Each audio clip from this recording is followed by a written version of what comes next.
Hello everyone, it's Zach again, and today I wanted to talk about the origin, the makeup, and the validity of the Bible. And I wanted to focus on this topic in particular because I've mentioned that the various topics I'll be talking about throughout my video series will be from a biblical worldview. And since the Bible is the most read book in the world, I thought it was appropriate and important to focus on what is the makeup of the Bible and why is it valid?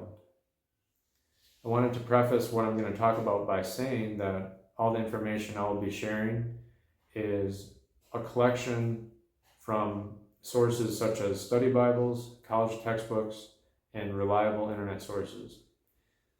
It's going to be an overview of all of the subtopics I just mentioned. And if you want a more detailed, thorough study of these topics, I hope it'll act as a catalyst so that you can do your own research on the side or in your own free time. The first topic I want to focus on is what is the Bible? The Bible is a collection of historical cultural documents that encapsulate key events in both the Jewish and Christian cultures. And they are from around 4000 BC or BCE to around 100 AD or CE. And what I mean is that they talk about the events around this time frame, this time range in history. The Bible is predominantly historical narrative, and it means that it is history in a story form, and it was written either by those who had a close relationship with God,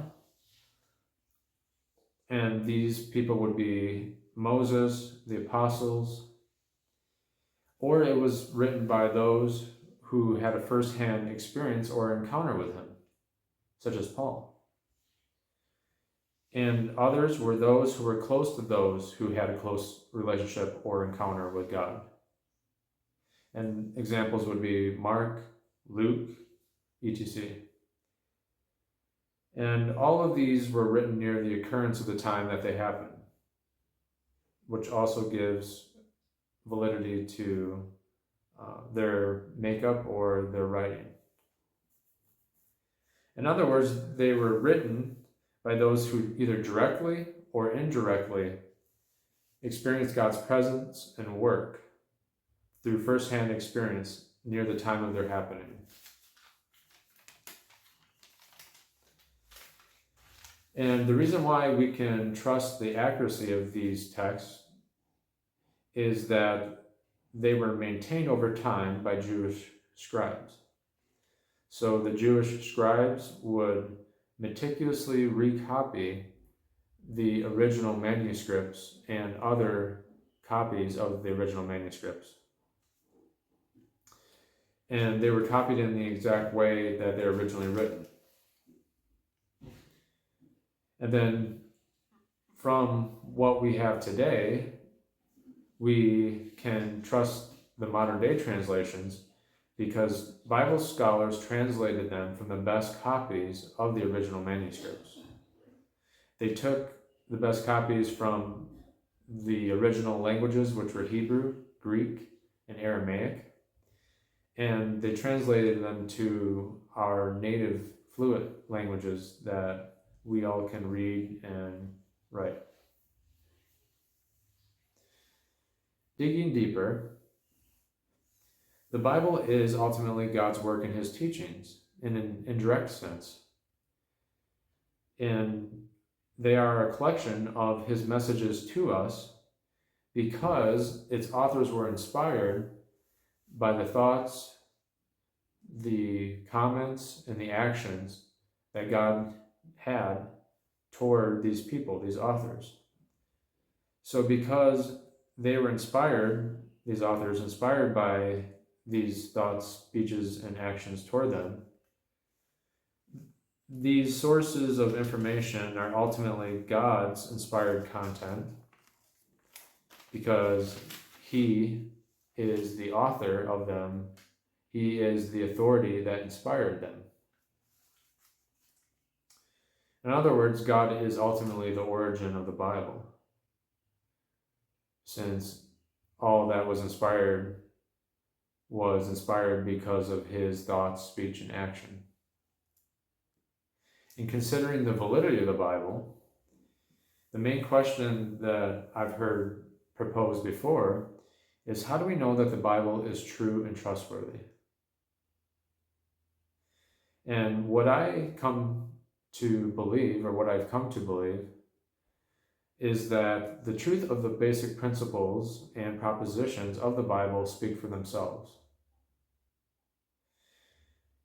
We see first and foremost from the Garden of Eden and the basic teachings of the Bible that humankind needs loving relationship. And the form of love that we need from this loving relationship is unconditional and eternal, constant. We need unconditional love, even in an indirect way, from people or from an outside source from us. And for example, we can maybe mend ourselves if we were injured, but we know the knowledge to do so, which typically comes from someone else or another source, and we need the resources to do so, which often comes from someone else making them. And so this points to the fact that man needs an eternal, constant love or grace that is beyond him, pointing to the higher power that we know exists, that is beyond us as individuals. And then another reason or truth that is self-evident is that the beauty and complexity of nature is a piece of artwork. It's a piece of beautiful work, and you see that in order for it all to come together to work, to sustain life, nature has to have some sort of complexity that is beyond what we have done as humans or know how to do, because nature in itself is something that we did not create. And so nature, how beautiful it is and complex, and the fact that we did not create it, they all speak to and point to a higher being. And both of these points I just mentioned are laid out in the Word of God. Another constant or self-evident truth that is in the Bible that speaks for itself as true is that we need to treat others the way that we want to be treated in order to have a happy life and to have peace. So we can't expect to have a good life if we don't treat others the way that we want to be treated. If we treat people like crap, we are going to be treated like crap, or we're not going to have the loving relationship that we want.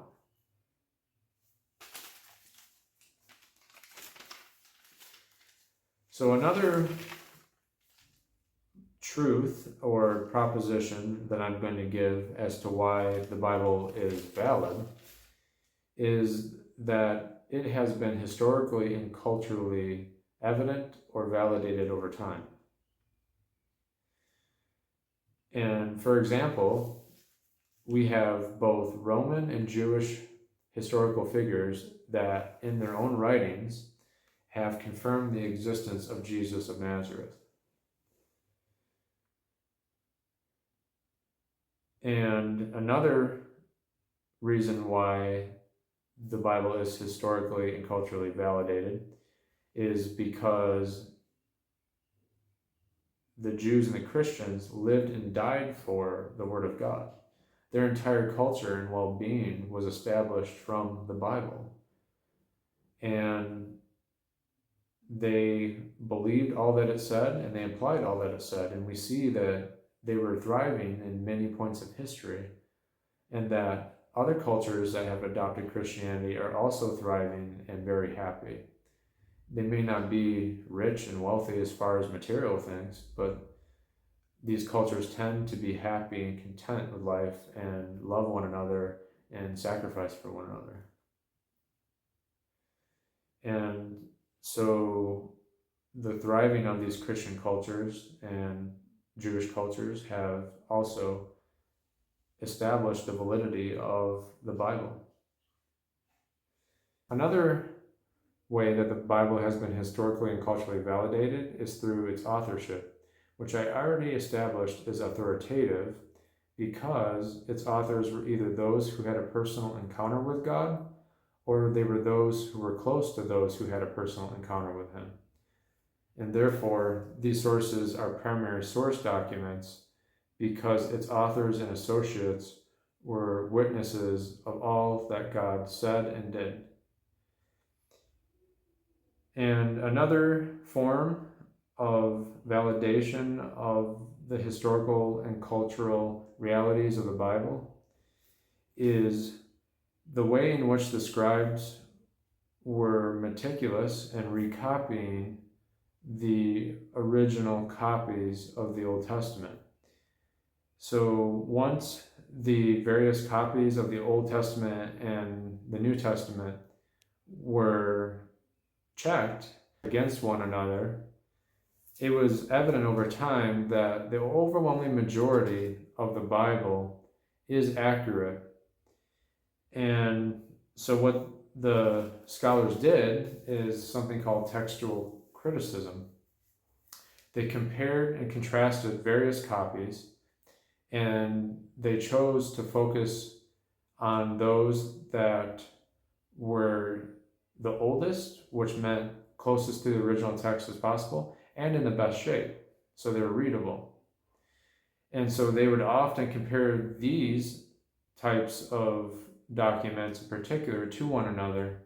And what they found was, despite being from different dates and the historical timeline, the vast majority of the Bible has remained the same over time. And even if minor things have been changed or there are occasional errors in what's been transcribed, even if this has happened, then we still can have assurance that the Bible is accurate because of the synonymous nature of the Bible itself. What I mean by that is that you can say the same truths in various ways with different wording and convey the same truth. And because of this reality, this dynamic, we see that we can have many different types of translations in the same language, and they all convey the same basic principles. They convey the same spiritual truths despite having different wording. The last way I wanted to mention in which the Bible is validated is in the sense of, if you consider it and live it out, you will recognize the truth of it.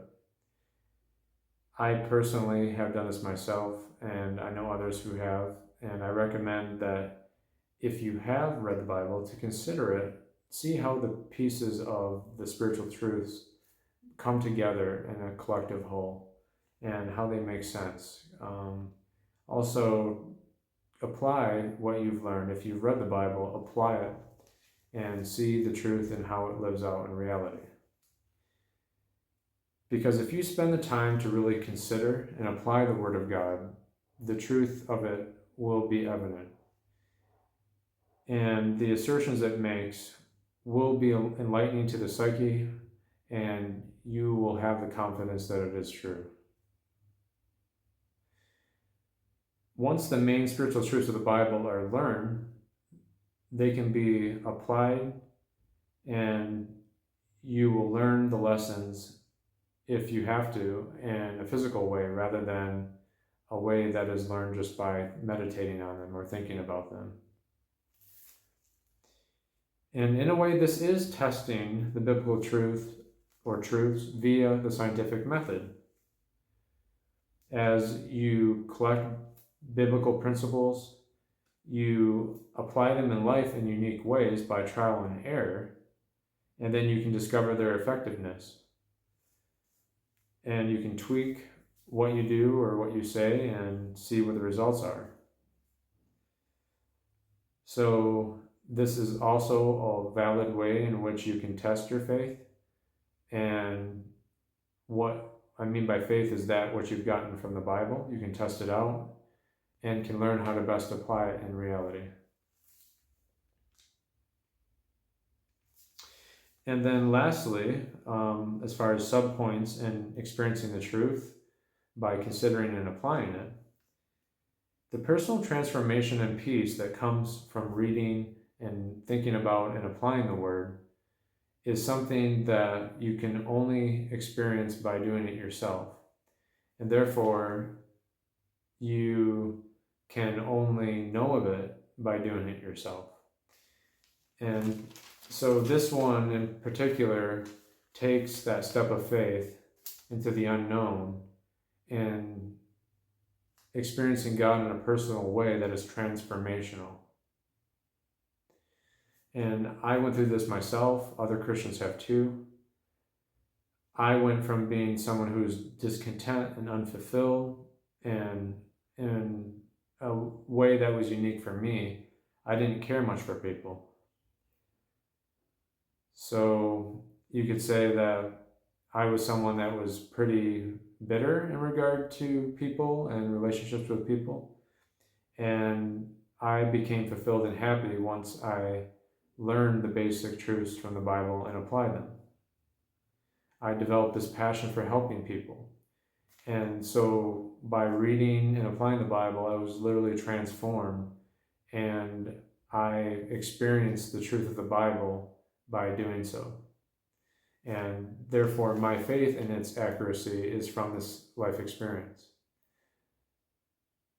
An example of this is someone could tell you, hey, you should go to this amusement park and try this ride because it is the best ride I've ever been on. It is the most fun and thrilling ride you will ever experience in your life. And all you have is their faith about it to go off of. And you probably doubt that it is, or that it will be the best amusement park ride that you could ever go on. So until you ride that ride yourself, you will not know the reality of whether or not it is the best. And so this experience of Christianity is very much the same.